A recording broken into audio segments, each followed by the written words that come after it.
followers ko po sa Go With Nani. So, ngayong araw na to, ang share ko muna sa inyo is yung isa sa mga reading materials na ginawa ko. So, para meron ko yung idea or kung gugustuhin nyo at if you like it, pwede nyo po akong message or email or puntahan nyo po directly yung aking site which is Go With Nani para may idea po kayo dito. Pero mapakita ko na lang po sa inyo yung isa sa mga ginawa ko. So, let's go to that one. Ito po yan. So, ito yung title.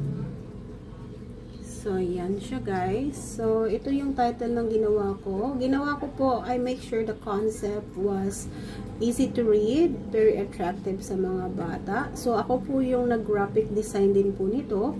And, yan po yung title. And you can see po, yan po I created me. Every pages po, nilagyan ko po talaga ito ng pangalan ko. And, PDF file po ito. So, madali po itong i-print kung gugustuhin po ninyo.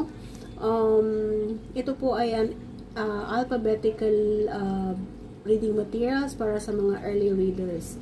So, yan po yung, pinili ko po yung napakagagandang mga color at saka yung madali pong makita ng mga bata para po mas madali po nilang ma-recognize yung bawat letter at yung ano ang mga words na nandirito.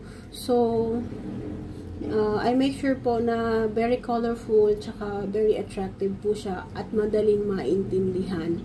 So, para po ito sa mga early readers, yung mga 3 years old, even 2, kung gustuhin po ninyo, pwede rin. And, as you can see, every pages po, lahat po ng last page po ng aking ginawa ay meron pong mga ganito. So, dito po malalaman ninyo na kahit paano po may background din po tayo ng early childhood education. Hindi ko nga lang po siya natapos.